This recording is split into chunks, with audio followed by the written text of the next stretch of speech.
परमात्मा पाप कर्म दंड को भी काट सकता है। अभी तक जिस भी संत व महापुरुष से मिले, उन्होंने यही बताया कि पाप कर्म फल भोगने से ही समाप्त होगा। वह प्रभु कौन है? वो जो पाप को काट देता है, काल के बंधन से छुड़वा देता है। उसका वास्तविक नाम क्या है? पूजा की विधि क्या है?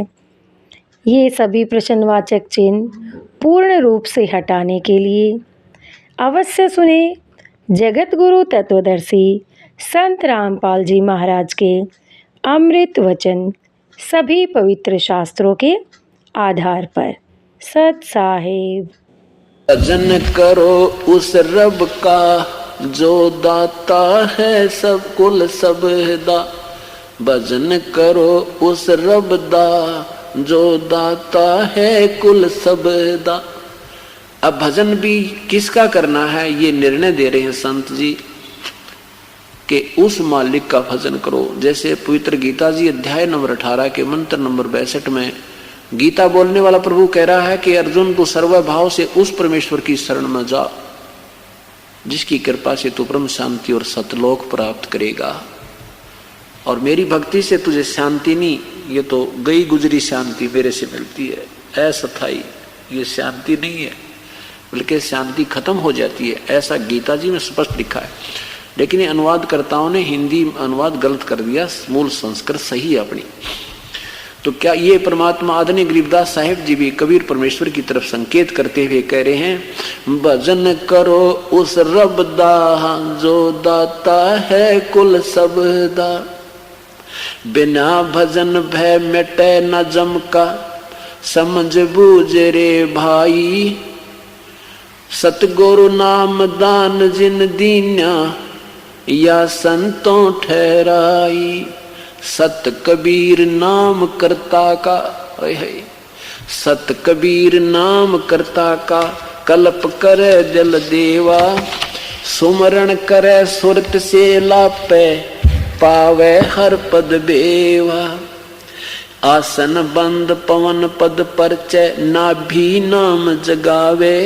त्रिकुटी कमल में पदम झलके जासे ध्यान लगावे। सब सुख मुक्ता सब सुख भुगता जीवत मुक्ता। दुखदारी दर दूरी ज्ञान ध्यान गलतान रहे पद ज्यों को रंग कस्तूरी। गजमोती हस्ती के कृष्ण जी ने जीवित कर दिया। क्या ये शक्ति तो है इनमें, क्योंकि ये इनको इनके इतिहास में इनके संस्कार में पहले लिखा था कि ये इतना ही कर सकते हैं, वो उन्होंने कर दिया। उसके बाद महाभारत का जब युद्ध प्रारंभ हुआ, प्रथम दिन ही अभिमन्यु की मृत्यु चक्र व्यूह में होगी, भगवान श्री कृष्ण जीवित नहीं कर सके। जबकि पांडवों का कुल नाश हो रहा था और अभिमन्यु अर्जुन का पुत्र था, भगवान श्री कृष्ण का सगा भांजा था, क्योंकि सुभद्रा भगवान श्री कृष्ण की बहन अर्जुन से ब्याही थी और सुभद्रा का पुत्र था, भगवान श्री कृष्ण का सगा भांजा था। श्री कृष्ण रो रहा था, सुभद्रा रो रही थी, पांचों पांडव मुंदे पड़े थे। श्री कृष्ण नहीं जीवित कर सके, क्योंकि अभिमन्यु का संस्कार इतना ही था, उसका जीवन शेष नहीं था, उसके सांस श्वास बकाया नहीं थे। इसको कोई चेंज नहीं कर सकता, केवल कबीर परमात्मा ही कर सकता है। अब इन बातों से निर्णायक निर्णय होगा, तुलना से ही जो ना कंपैरिजन होता है।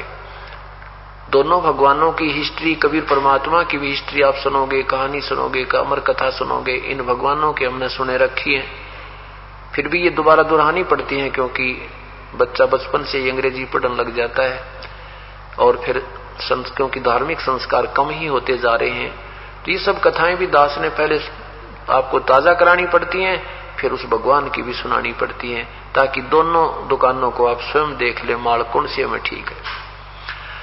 अब जैसे आपने सुना है कि सुदामा जी के तंदुल थोड़े से चावल खा के भगवान श्री कृष्ण ने और सुदामा जी का सुंदर महल बना दिया, गणा धन दे दिया। यो तो एक मंत्री कर दिया अपने दोस्त की, एक बढ़िया कोई ऐसा कोटा दे दे जिसमें ठाठम ठाठ हो जाए। ये इनका पहला संस्कार था, पिछले जन्म का संस्कार था, उतना ही इन्होंने करना था, वही कर दिया ना। और क्या कितने दारिद्र थे, और को नहीं किसी का कुछ किया। भगवान श्री कृष्ण ने को सुना जो कहानी और किया होता है। और भगवान कबीर साहब की हम बिना गिनती के आज सुना दें जो आज करके दिखा रखे, वो तो पुराना तो छोड़ दो दूर। अब ये 10 साल के अंदर जो मालिक ने मौज कर रखी है अपनी पुण्य आत्माओं के ऊपर, थूक सूख जाए एक परिवार का जो अपनी कथा सुनाने लग जाता है, सुनने के कान बहरे हो जाए, इतने सुख दे रखे कबीर परमात्मा ने। क्योंकि दादू साहब कहते हैं,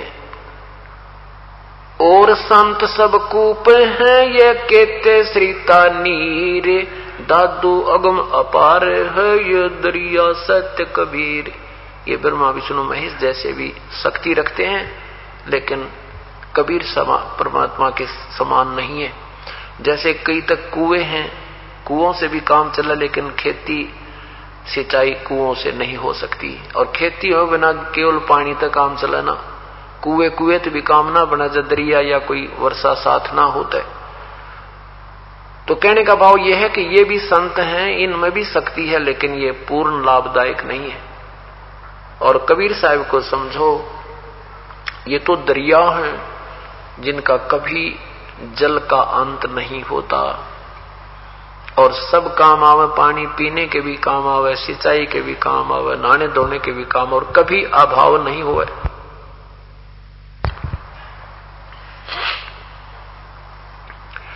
श्री कृष्ण जी ने सुदामा जी का एक महल बना दिया 2 मुट्ठी चावल खाके, बिल्कुल ठीक है, इसमें कोई शक नहीं, ऐसा उन भगवानों ने कर दिया। लेकिन किया कहां से, ये आपको बहुत दिनों में समझ में आएगा। ये कैसे हुआ था, क्यों हुआ था, अगर आज ही आपको क्लियर किया जाए तो ये आप असमंजस में पड़ जाओगे और सब झूठी कथा लगेंगी। क्योंकि हमने उन झूठी कथाओं को घना सुन रखा है, और हमने सत्य भी फिर असत्य नजर आती है। कारण क्या है कि जैसे नीम के कीड़े ने नमक में कोई कीड़ा छोड़ रखा हो, या नीम के पेड़ पर कोई कीड़ा रहता हो और उसको बूरा में छोड़ देना, बूरा में खांड पे, वहां नहीं रुका वो, उसने अच्छी ना लगे, क्योंकि वो कड़वे खान का आदि बन गया। तो अब हमने जो कथाएं वो सुन रखी थी, धीरे धीरे हमारी ठीक होंगी, वो हम उसमें ज्यादा रंगे थे। अब आपको सुनाता हूं कि एक तैमूर लंग नाम का गरीब लोहार था, मुसलमान घर में जन्म था उसका। वित्तीय हालत इतनी कमजोर थी कि कई बार तो भूखे रह जाते थे। पिताजी का देहांत हो चुका था, उनकी माताजी बड़ी धार्मिक थी, इतनी धार्मिक थी कि अतिथि कोई आते जाते रास्ता में रुक जाता, घर पे आ जाता तो अपना घर में जो भी 2 रोटी का आटा होता, 2 रोटी का आटा बनाकर अतिथि को खिला देती, आप मां बेटा भूखे रह जाते थे। इतनी धार्मिकता थी। तैमूरलंग क्या किया करता था कि भेड़ बकरियां चराया करता साहूकारों की, वो उनको थोड़ा बहुत अन्न दे देते थे महीने में, 6 महीने में, जिससे मां बेटा गुजारा कर रही थी। इसके साथ साथ एक पार्ट टाइम काम और करता था। वो एक लोहार के वहां गण की चोट लगाया करता। शाम के समय अपना गडरिये का काम पूरा करके उनकी भेड़ बकरियों को घर छोड़ के मालिकों की, उसके बाद एक ऐरन पे भी चोट लगाया करता था। गण लगाने की ड्यूटी अपनी नौकरी करता था, उससे भी वो कुछ अन्न दे देता था, जिससे मां बेटा गुजारा कर रही थी।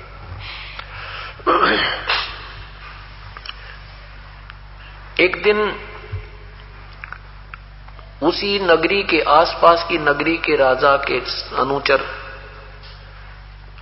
और उसी नगरी की एक जवान लड़की को जो खेतों से पशुओं का चारा लिए आ रही थी, उसको जबरदस्ती उठाकर ले जाने की चेष्टा कर रहे थे। लड़की ने आवाज लगा दिया, अरे तुम तैमुरलंग मेरी रक्षा कर, तैमुरलंग मुझे बचा ले। अब पाड़ी दौरे तो लठ होता है, और लेकर लठ भाग लिया। मट्टा मटून सिपाही कूट दिए उसने। अब उन सिपाही कई थे, वो एक था। सिपाहियों ने बहुत ज्यादा पीट दिया, बहुत मर्द सम कर दिया और लड़की को ले गए। पहले ये राजा लोग बदमाशी बहुत कराया करते।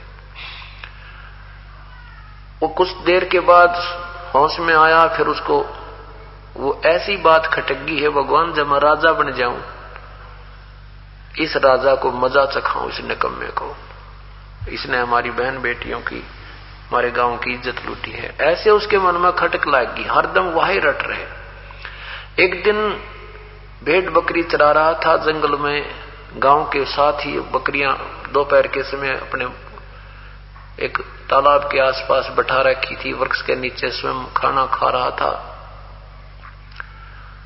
इतने में परमेश्वर एक जिंदा महात्मा रूप बना के कबीर साहब वहां पहुंच गए और सलाम वालेकुम किया।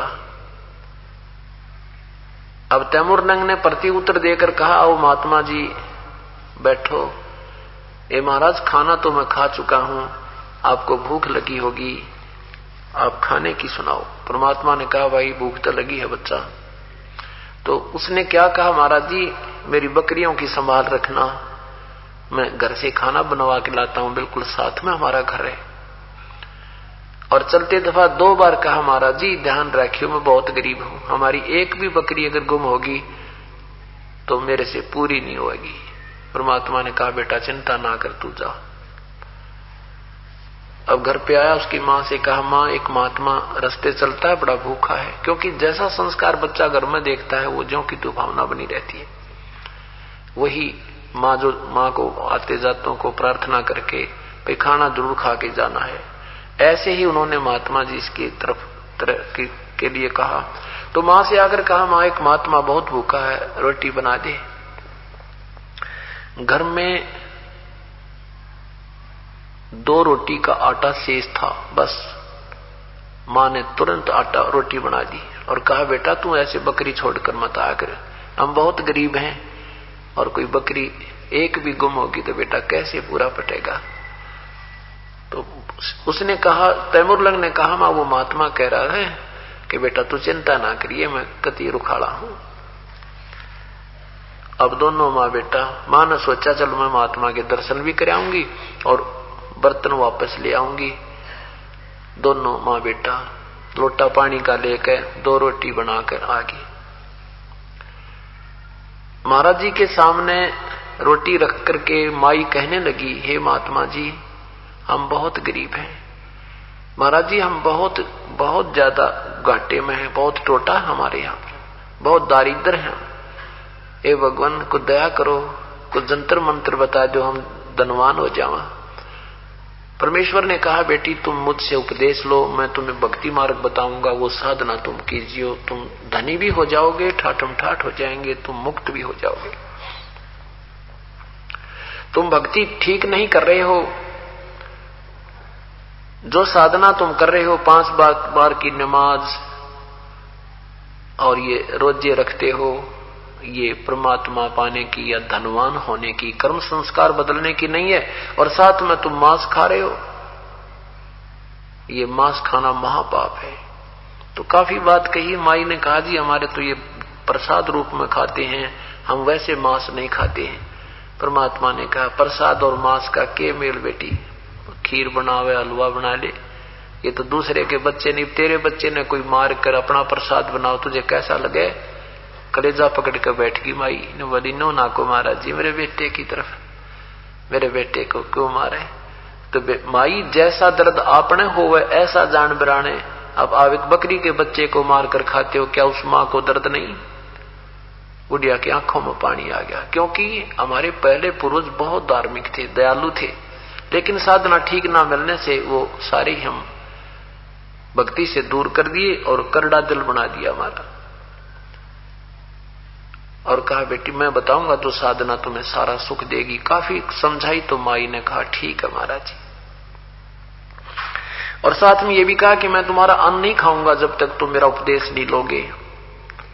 हम ऐसे वैसी साधना करने वालों को, मांस आहार करने वालों का हम आहार नहीं करते। तब माई ने उपदेश ले लिया और तैमूरलंग ने भी दे लिया। दोनों माँ बेटा ने भगवान का उपदेश ले लिया। भगवान खाना खाने लगे। एक ही रोटी परमेश्वर ने खाई। जब तक खाना खाया तो माई ने 20 बार प्रार्थना की, हे महाराज जी हम धनी हो जाएंगे, हे महाराज जी हमारा ये कर्जा उतर जाएगा। अब देखो अंधा आंखें मांगता है, बांझ पुत्र मांगती है, निर्धन धन ही मांगता है। भगवान तो फिर बाद में मांगेंगे जब ये रिक्वायरमेंट पूरी हो जाएंगी। तब क्या कहा, अब परमात्मा ने क्या किया, वहां एक बकरी बांधन की बेल पड़ी थी, लोहे की चैन सी होती है बकरी पशु बांधने की। उस वह बेल उठाई, एक रोटी खाकर जल का लोटा पीकर परमात्मा ने वह लोहे की बेल उठाई और उसको 4 बार मोड़ लिया। वह 1.5 फुट की रहेगी और खड़ा होकर के उस तैमूरलंग की कमर में परमात्मा ने 7 बेल मारी नो। 1 2 3। अच्छा कड़ाका उठता दिखा पर दर्द ना हो, ऐसा मारे जैसे लाडों में मारा करे, प्रेम में मार दे। और फिर मारे मुक्के और लात। अब माई ने सोचा कि ये तो पागल आदमी था और मैंने घनी बार इसको कह सुन दिया, यू पागल ने मेरा बेटा कूट दिया। मन में ऐसी विचार आई, कहने लगी महाराज जी मेरे बच्चे ने कोई गलती कर दिया, आपने इसको मार रहे हो, कूट रहे हो। परमात्मा ने कहा कि ये जो 7 बार सांकड़ मारी है ना, ये बेल मारी है तेरे बेटे के माई, तेरे बेटे को 7 पीढ़ी का राज दे दिया। 7 पीढ़ी राज करेगी तेरा। और पीछे ये लात लो तुम्हारी है ना, फिर तुम्हारा 7वीं पीढ़ी के बाद राज्य खंड हो जाएगा, टुकड़ा में बट जाएगा। माई ने सोची ये तो बिल्कुल बुद्धू आदमी है, रोटी समय पर मिल नहीं रही और कह रहा तुम्हें 7 पीढ़ी का राज दे दिया। इतना मन में खोट माई का आया था, परमात्मा अंतर्जान हो गए, सामने से ये अदृश्य हो गए, दिखे को ना।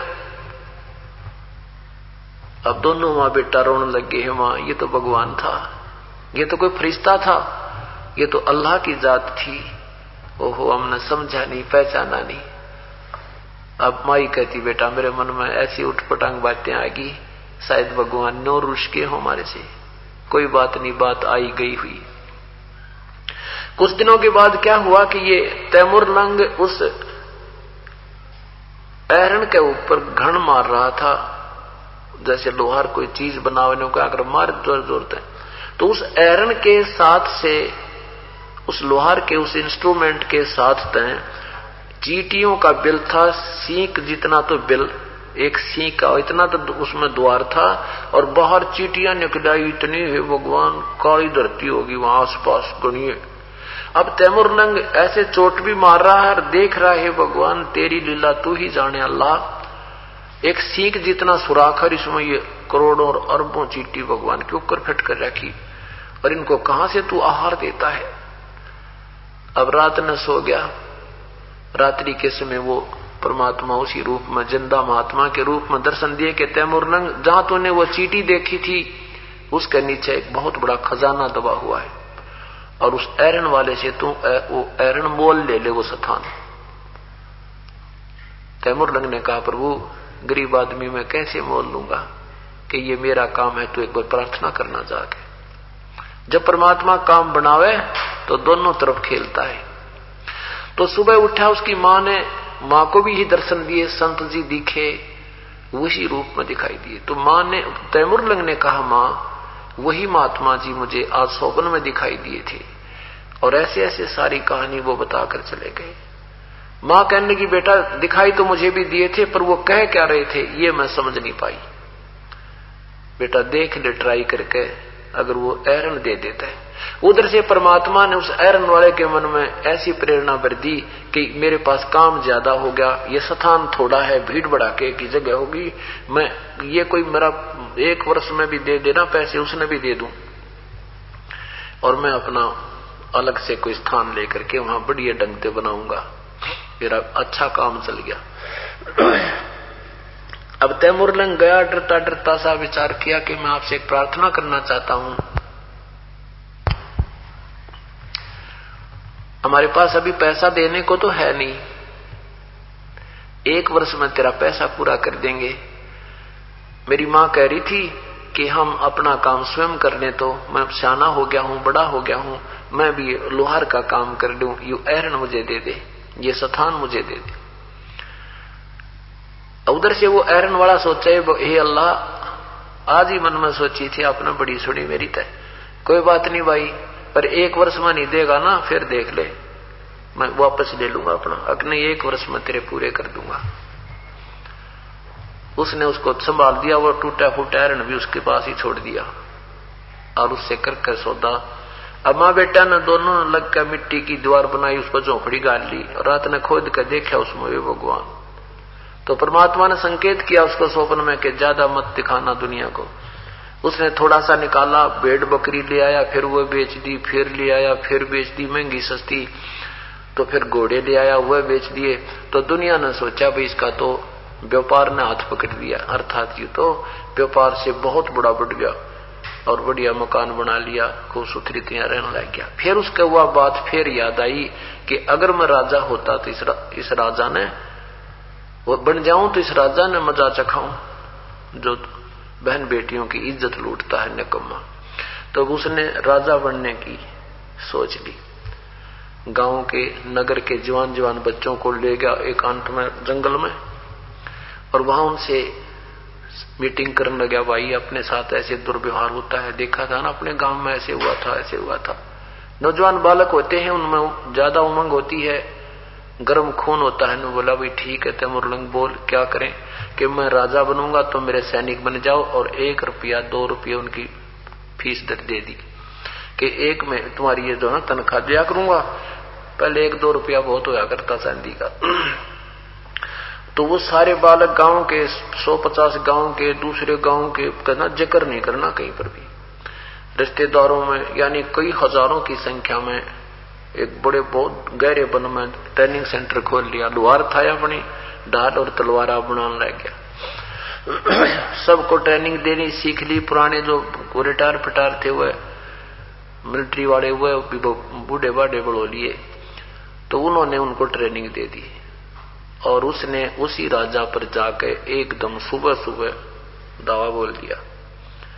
अब मंत्रियों से कहा उस राजा ने कि देखो कौन है, कौन राजा है और कितनी सेना है, तैयारी करो, लड़ाई करो। अब परमात्मा जब कृपा बख्शे 1000 सैनिकों के 10,000 दिखाई दे, उसने सोचा उठा जो उसी मंत्री ने। उन्होंने कहा कि राजन बहुत कोई अंदाजा नहीं है कि कितनी, कोई सीमा नहीं है उनकी, इतनी जो है ना सेना आ गई है और कोई फायदा नहीं युद्ध करने से, सरेंडर करना ही उचित है। कहते हैं उस राजा ने सरेंडर कर दिया अपना। वो निशान होते थे, झंडे नीचे कर दिया करते थे और सब बाहर आ जाते थे नियत थे होकर के। उन सबको पकड़ दिया, उनकी सेना के सारे हथियार काबू कर लिए। अब देखो यहां आ जाता है जब वो भगवान से डरने वाला हो गया था, उपदेशी था, उसने कहा कि निकम्मे तुझे अगर माज नाम ना ले रखा होता, मेरे गुरु ना होते तो तुझे टुकड़े टुकड़े करके चौराहे पर डालता, लेकिन अब तुझे मारूंगा नहीं, तू जा अपना भिक्षा मांग से मजदूरी कर, तुझे छोड़ देता हूं। वो न्यों न छोड़ दिया, मारा नहीं उस राजा को। और फिर उस राजा की सेना ली, फिर दूसरे राजा पे अल्टीमेटम भेज दिया, उन्होंने भी सरेंडर कर दिया। कहते हैं दिल्ली पर भी तैमूरलंग का राज्य हो गया और यहां पर अपना एक नुमाइंदा बैठा दिया दिल्ली के तख्त पर। तो कहते हैं तैमूरलंग से लेकर औरंगजेब तक 7 पीढ़ी ने तैमूरलंग की ने शासन किया। औरंगजेब के बाद ये इनका राज्य टुकड़ों में विभाजित हो गया था, ये इतिहास गवाह है।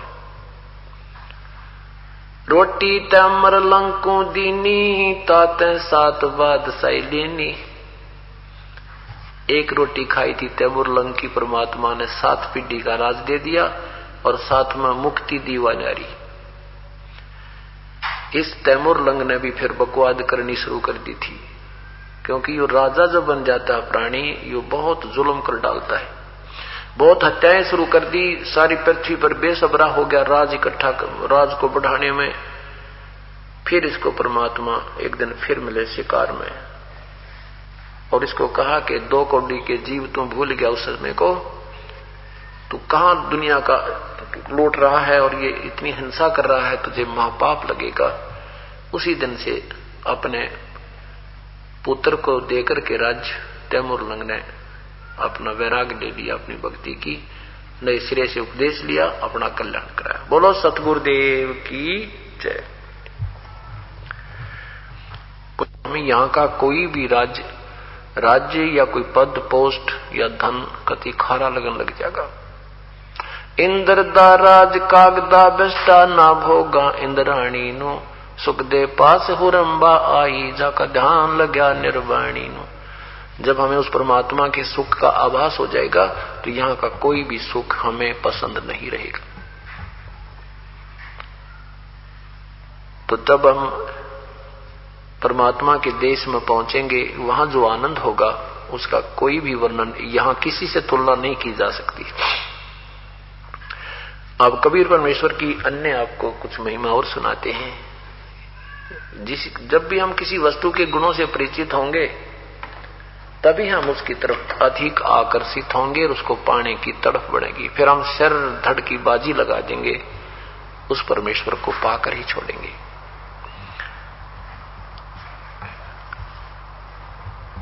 अब जैसे पुण्यात्मा सत्संग सुनते हैं, उनको ये भी पता लगता है कि सतनाम अनमोल मंत्र है। सतनाम के बाद यदि सारनाम नहीं मिला तो भी व्यर्थ है। तो उसके लिए आपकी तड़फ बढ़ती जा रही है, प्रत्येक भक्त की, भाई की, बहन की। प्रथम मंत्र जो है आपको, ये प्रथम मंत्र तो यहाँ का बहुत बड़ा मंत्र है और हमारा ये फर्स्ट एड समझो, प्राइमरी क्लास का मंत्र है। सतनाम जो है ये 2 मंत्र का है, एक इसमें ओम मंत्र है, दूसरा इसमें सोहम मंत्र है। ये सोहम मंत्र यहां इस पृथ्वी के किसी शास्त्र में नहीं है।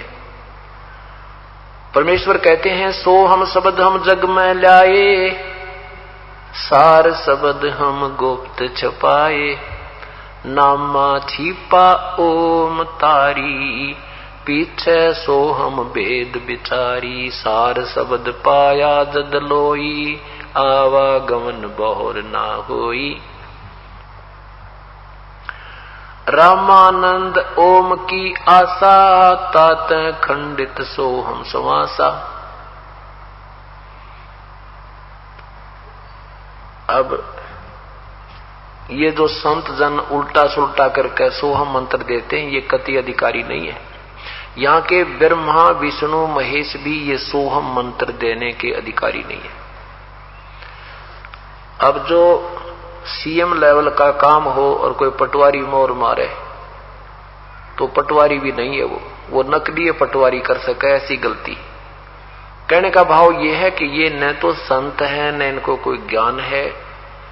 सुनी सुनाई कथा किसी संत जैसी संतों से के सदग्रंथों से नाम कोई कुछ निकाल लिया, किसी ने कहीं की ईंट कहीं का रोड़ा। इनको ज्ञान भी नहीं, इनके पास अधिकार भी नहीं है। अनधिकारी चाहे बिल्कुल किसी प्रकार की स्टैंप लगाकर कैसे दस्तक कर दे, उससे कोई लाभ नहीं। तो यही कारण है कि हम भक्ति मार्ग से स्वयं अपरिचित हो गए और इन्होंने हमारा अंडोला बना रखा। कोई किसी ने लाल कपड़े पहन लिए महाराज जी हो गया, 4 माला डाल ली वो महाराज जी दिखने लग गया, सिर पर मूंड मुड़ा लिया या दाढ़ी मूछ बढ़ा ली, हमने वो संत दिखाई देने लग गया। अब हमने भगवान की परिभाषा भी पता लग गया और संत की परिभाषा से भी आप परिचित हो रहे हैं। तो क्या बताते हैं, वीर देव सिंह बघेल काशी नरेश थे। उन्होंने सतनाम प्राप्त कर लिया, फिर उसको तड़फ बनी के सार नाम लो गुरुदेव से। वीरदेव सिंह के घर पर महल पर वीरदेव सिंह परमात्मा के पास गए और कहा, भगवान आपका दास सारनाम के योग्य हो गया हो तो दया करो प्रभु, आप ही बताते हो कि सार शब्द नहीं मिलेगा तो जीव मुक्त नहीं हो सकता। परमात्मा ने कहा भाई ठीक है, आप बिल्कुल योग्य हो गए हो और तुम्हें मैं सार नाम दूंगा, लेकिन उसके लिए कुछ शर्त है, वो पूरी कीजिए। अका बोलो भगवान कि एक सफेद धोती चाहिए, सफेद कपड़ा 7 हाथ का, और ये तू ला कहीं से। कहने लगा जी अभी अभी मंगा देता हूं बाजार से। परमात्मा ने कहा नहीं, मैं बताता हूं वो मंगाना। कहां से? कि एक तेरी गुरु बहन है, चंद्रप्रभा नाम है, वो विधवा है ब्राह्मणी, एक उसकी कन्या है। उन दोनों माँ बेटी ने भी उपदेश ले रखा है। उस लड़की ने, उस बहन ने, चंद्रप्रभा पंडितानी ने अपने आंगन में, अपने मकान के सामने खाली जगह पर बगीची में ये कपास का पौधा बीज रखा है और उसको गंगा जल से सींचा है। और वो जो बड़ा हुआ तो उससे जो कपास बनी उसको स्वयं ही काटा है, स्वयं ही उसको लोडा है, फिर काट के और अपने हाथों से एक पवित्र धोती तैयार कर रखी है। वो कपड़ा ला दे तू, फिर तुझे मैं सार नाम दूंगा। वही कपड़ा लाएगा तो मिलेगा, अन्यथा नहीं मिलेगा। अब वीरदेव सिंह बघेल ने सोचा ये तो कोई भी बात कोई नहीं, बहन से प्रार्थना करूंगा। और वैसे भी रैयत राजा को मना नहीं किया करती, पर जनता जो होती है राजा का हर बात की आज्ञा का पालन करते हैं। और कुछ पैसे लेगी, लालच करेगी तो 10 रुपए फालतू ज्यादा दे दूंगा, मुझे तो आत्म कल्याण कराना है। वीरदेव सिंह बघेल, वीर सिंह बघेल ने, उस नरेश ने, काशी नरेश ने सैनिकों को कहा भी जाओ उस बहन के पास जाओ, उनको कहो कि आपसे राजा आपसे मिलने आ रहे हैं, बस इतना ही बताना और कोई जिक्र मत करना। सैनिक पहुंचे, सैनिकों ने उस बहन से कहा कि आपके यहाँ राजा आ रहे हैं। अब वो लड़की ने सोचा भी मेरे घर पे राजा का आना अच्छी बात तो है नहीं, गरीब के घर पर राजा आ रहा है। फिर भी देखो ये भगवान, राजा को कौन मना करे, कोई कितना वो। तो आने से पहले अपना बढ़िया एक पलंग पर चादर बिछा दी, स्वच्छ दूध गर्म कर लिया कि आओ भगत करूंगी अपने राजा की। राजा जाकर पलंग पर बैठ गया। वो बहन प्रणाम करके दूध ले आई। वीरदेव सिंह बघेल ने कहा कि बहन जलपान पीछे करूंगा मैं, पहले एक मेरी अर्ज सुन ले। उस बहन ने कहा कि हुक्म करो, आप राजा हो, हम आपके बच्चे हैं, हम आपकी जनता है। वीर सिंह ने कहा कि बहन मैंने सारनाम लेना है गुरुदेव से, और गुरुदेव ने ये शर्त रखी है कि मैं आपसे एक धोती, आपने जो आपके पास है वो धोती लेकर जाऊं, नहीं तो मुझे सार नाम नहीं मिलेगा। उस लड़की ने कहा जी मेरे पास तो बहुत सी धोतियां हैं, यह कौन सी बात, आप धोती दे सकते हो, कोई दिक्कत नहीं। फिर वीर सिंह बघेल ने कहा कि जो धोती तूने अपने आंगन में ऐसे ऐसे कपास के पौधे बीज के गंगा जल से स्वच्छ ढंग से नहा धो के जिसको पवित्र तरीके से तूने धोती बनाई है ना, वो कपड़ा दे दे बहन बने मेरे को। तो चंद्रप्रभा कहने लगी महाराज जी यह धोती नहीं दे सकती मैं आपको, ये मैंने अपने भगवान के अंदर जो ना ये आंट गाल रखी है मैंने, ये नहीं दे सकती मैं किसी कीमत पर भी। वीर सिंह ने कहा बहन मेरे जीवन का फैसला है, पुण्यात्मा जब आपको इस परमात्मा की महिमा से का ज्ञान होगा तो आपको इतना अच्छा लगेगा, इतनी लालच बन जाएगा। तो क्या कहने लगा कि बहन आज मेरे जीवन का सौदा है, जो मुझे सार नाम में नहीं मिला तो मेरा जीवन व्यर्थ हो जाएगा। आप जो पैसा लगा आपका वो ले लो और तैयार कर लेना। वो कहने लगी भगवान राजन इसके विषय मत आप जिक्र भी मत करना, यदि आप नहीं मानोगे तो मैं आपका राज त्याग सकती हूं, मैं यहां से देश निकाला ले सकती हूं, पर यह अपने भगवान की वस्तु आपको नहीं दे सकती।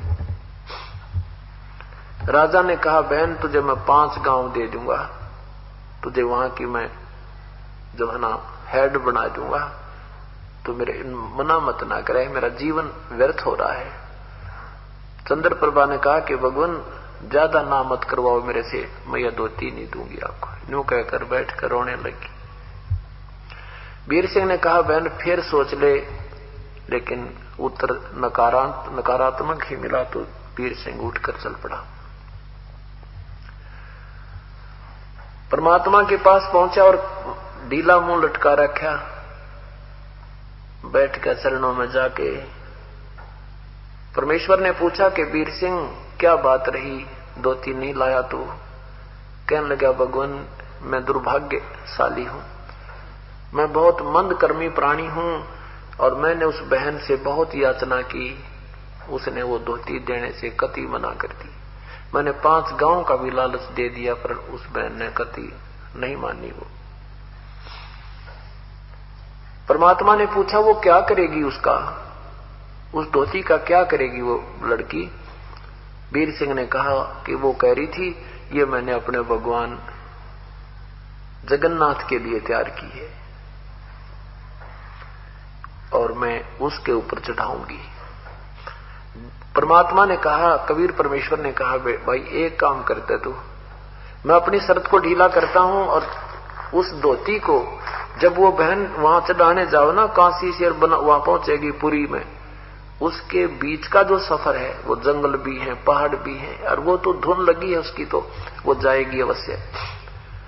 रास्ते में उसको कोई दिक्कत ना हो तो इतनी मदद करा दे। उस बहन जब वह धोती चढ़ा कर वापस आ जाएगी, मैं तुझे सार नाम दे दूंगा, मुझे कोई कपड़े की जरूरत नहीं। अब वीर सिंह ने तो बड़ी खुशी हुई है, भगवान हे परमात्मा अपनी बहन के लिए रथ जुड़वा दूंगा, पालकिया में बिठवा कर भिजवा दूंगा और बिल्कुल दिक्कत नहीं आने दूंगा।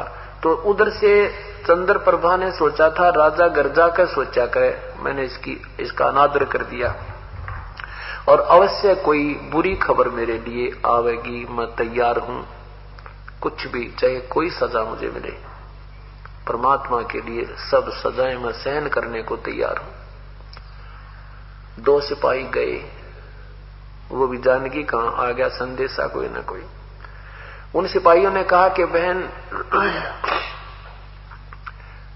राजा ने कहा है कि आप किस दिन वहां जाओगे जगन्नाथ के मंदिर में ये धोती चढ़ाने के लिए, समर्पण करने के लिए। भगवान कबीर साहब ने राजा की शर्त ढीली कर दी है। उन्होंने कहा है कि जब वो बहन वहां धोती चढ़ाकर वापस आ जाए सुरक्षित, तो उनको नाम मिल जाएगा। तो राजा ने ये पूछा है कि आप किस दिन जाओगे, आपके लिए पालकी भिजवा देंगे राजन, रथ भिजवा देंगे, अपनी बहन को बैठा करके सैनिक साथ जाएंगे तेरे, तू चिंता मत करना। अब वो चंद्र प्रभा कहती है ओए होए मेरे जगन्नाथ भगवान ने बड़ी सुनी मेरी, तो देख राजा को सद्बुद्धि दे दी। कहा मैं सोच रही थी कि ये मुझे ऐसे करेगा और उल्टा मेरा सहयोगी बना दिया मेरे जगन्नाथ भगवान ने।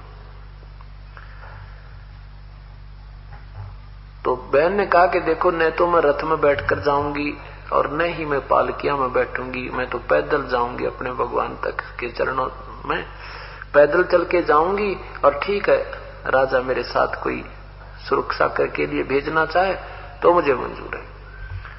तो ऐसा उन्होंने जाकर सारी कहानी बता दी, वो समय दिन बता दिया।